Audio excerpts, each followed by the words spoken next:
नमस्कार दोस्तों। हर हर महादेव। वीणा Deepak Soni YouTube channel में आप लोगों का स्वागत है। आज मैं आप लोगों को इस वीडियो के माध्यम से पाप मोचनी एकादशी व्रत की कथा कहानी सुनाऊंगी। एक समय की बात है, अर्जुन ने भगवान श्री कृष्ण से कहा, हे मधुसूदन, आपने फागुन मास के शुक्ल पक्ष की एकादशी अर्थात आमलिक एकादशी के बारे में मुझे विस्तार पूर्वक बताया है।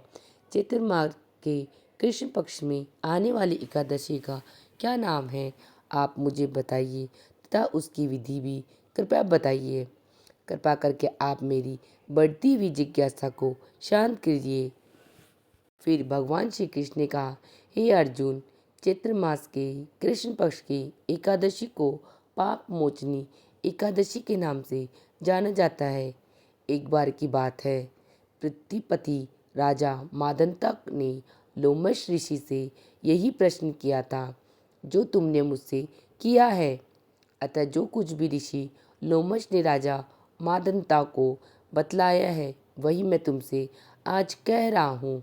राजा मादंता ने धर्म के गुरहत्तम रहस्यों के ज्ञाता महर्षि लोमश से पूछा, हे ऋषि श्रेष्ठ, मनुष्य के पापों को मोचन किस प्रकार संभव है? कृपा करके ऐसा कोई सरल उपाय मुझे बताइए जिससे सभी को सहज ही अपने पापों से छुटकारा मिल जाए। महर्षि लोमश ने कहा, हे नरपति, चित्र माह के कृष्ण पक्ष की एकादशी का नाम पाप मोचनी एकादशी है। उसके व्रत के प्रभाव से मनुष्य के अनेक पाप नष्ट हो जाते हैं। मैं तुम्हें इसी व्रत की कथा कहानी सुनाता हूँ, तुम उसे ध्यानपूर्वक सुनो। एक समय की बात है, प्राचीन समय में चित्ररथ नामक एक वन था। उसमें अप्सराएं किन्नरों के साथ विहार किया करती थी। वहाँ सदैव वसंत का मौसम रहता था, अर्थात उस जगह सदा नाना प्रकार के पुष्प खिला करते थे। कभी गंधर्व कन्याएं विहार किया करती थी, कभी देवेंद्र अन्य देवताओं के साथ क्रिया करते थे। उसी वन में मेधावी नाम के एक ऋषि भी तपस्या में लीन रहते थे। वे बड़े ही परम शिव भक्त थे। एक दिन मंजुष्था नामक एक अप्सरा ने उनको मोहित कर उनकी निकटता का लाभ उठाने की चेष्टा की। इसीलिए वह कुछ दूरी पर बैठ वीणा बजाकर मधुर स्वर में गाने लगी। उसी समय शिव भक्त महर्षि मेधावी को कामदेव भी जीतने का प्रयास करने लगे। कामदेव ने उस सुंदर अप्सरा की भूप का धनुष बनाया, कटाक्ष को उसकी प्रत्यंचना बनाई और उसके नेत्रों को मंजूषा अप्सरा का सेनापति बनाया। इस तरह कामदेव अपने शत्रु भक्त को जीतने को तैयार हुआ। उस समय महर्षि मेधावी भी युवावस्था में थे और काफी हष्टपुष्ट थे। उन्होंने यज्ञवर्ती तथा दंड धारण कर रखा था। वह दूसरे कामदेव के समान प्रतीत हो रहे थे। उस मुनि को देखकर कामदेव के वश में हुई मंजूषा ने धीरे धीरे मधुर वाणी से वीणा पर गायन शुरू किया तो महर्षि मेधावी भी मंजूषा के मधुर गाने पर तथा उसके सौंदर्य पर मोहित हो गए। वह अप्सरा मेधावी मुनि को कामदेव से पीड़ित जानकर उसे आलिंगन करने लगी। महर्षि मेधावी उसके सौंदर्य पर मोहित होकर शिव रहस्य को भूल गए और काम के वशीभूत होकर उसके साथ रमण करने लगे। काम के वशीभूत होने के कारण मुनि को उस समय दिन रात का कुछ भी ज्ञान न रहा और काफी समय तक वे रमण करते रहे। तदुपरांत मंजूषा उस मुनि से बोली, हे ऋषिवर, अब मुझे बहुत समय हो गया है, अतः मुझे स्वर्ग जाने की आज्ञा दीजिए। अप्सरा की बात सुनकर ऋषि ने कहा, हे मोहिनी, संध्या को तो आई हो, प्रातःकाल होने पर चली जाना। ऋषि के ऐसे वचनों को सुनकर अप्सरा उनके साथ रमण करने लगी।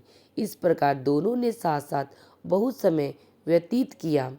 मंजूषा ने एक दिन ऋषि से कहा, हे विप, अब आप मुझे स्वर्ग जाने की आज्ञा दीजिए।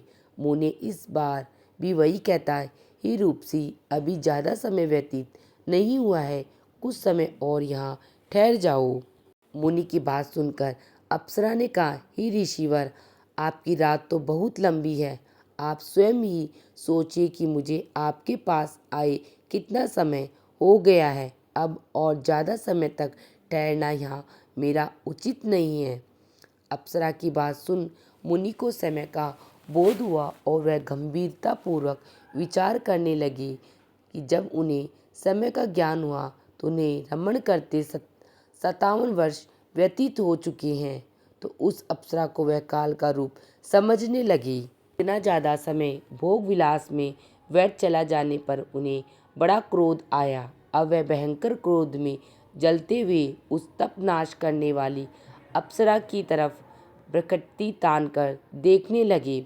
क्रोध से उनके अधर कांपने लगे और इंद्रियां बेकाबू होने लगी।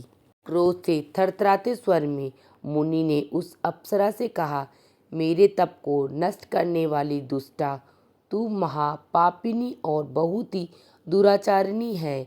तुझ पर धिक्कार है। अब तू मेरे श्राप से पिशाचिनी बन जाए। मुनि के क्रोध युक्त श्राप से वह अप्सरा पिशाचिनी बन गई। यह देखकर वे व्यथित होकर बोली, हे ऋषिवर, अब मुझ पर क्रोध त्याग कर प्रसन्न होइए और कृपा करके बताइए कि इस श्राप का निवारण किस प्रकार होगा।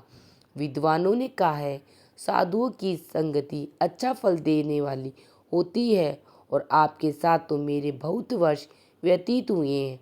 अतः अब आप मुझ पर प्रसन्न हो जाइए, अन्यथा लोग कहेंगे कि एक पुण्य आत्मा के साथ रहने पर मंजूषा को पिशाचिनी बनना पड़ा।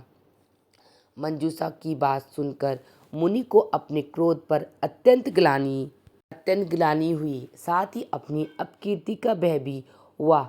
अतः पिशाचिनी बनी मंजूषा से मुनि ने कहा, तूने मेरा बड़ा बुरा किया है, किंतु फिर भी मैं तुझे इस श्राप से मुक्ति का उपाय बताता हूँ। चैत्र मास के कृष्ण पक्ष की जो एकादशी है उसका नाम पाप मोचनी है। उस एकादशी का उपवास करने से तेरी पिशाचिनी का देह से मुक्ति मिल जाएगी। ऐसा कहकर मुनि ने उसको व्रत का सब विधि विधान समझा दिया। फिर अपने पापों का प्रायश्चित करने के लिए वे अपने पिता च्यवन ऋषि के पास चले गए। ऋषि ने अपने पुत्र मेधावी को देखकर कहा, हे पुत्र, ऐसा क्या किया तूने कि तेरे सभी तप नष्ट हो गए, जिससे तुम्हारा समस्त तेज मलिन हो गया है। मेधावी मुनि ने लज्जा से अपना सिर झुकाकर कहा, हे पिताजी, मैंने एक अप्सरा से रमण करके बहुत बड़ा पाप किया है। इसी पाप के कारण संभवतः मेरा सारा तेज, मेरे तप नष्ट हो गए हैं। कृपा करके आप मुझे इस पाप से छूटने का उपाय बताइए। ऋषि ने कहा, हे पुत्र, तुम चैत्र माह के कृष्ण पक्ष की पाप मोचनी एकादशी का व्रत विधि विधान पूर्वक भक्ति पूर्वक उपवास करो। इससे तुम्हारे सभी पाप नष्ट हो जाएंगे। अपने पिता च्यवन ऋषि के वचनों को सुनकर मेधावी मुनि ने पाप मोचनी एकादशी का व्रत विधि पूर्वक व्रत किया। उसके प्रभाव से उसके सभी पाप नष्ट हो गए। मंजूषा अप्सरा भी पाप मोचनी एकादशी का उपवास करने से पिशाचिनी की देह से छूट गई और पुनः अपना सुंदर रूप धारण करके स्वर्गलोक को चली गई। लोमश ऋषि ने कहा, हे राजन, इस पाप मोचनी एकादशी के प्रभाव से समस्त पाप नष्ट हो जाते हैं।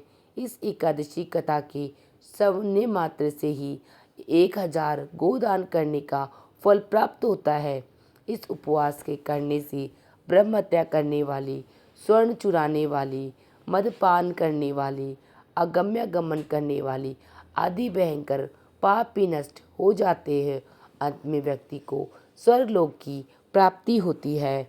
इसी के साथ मेरी पाप मोचनी एकादशी व्रत की कथा कहानी समाप्त होती है।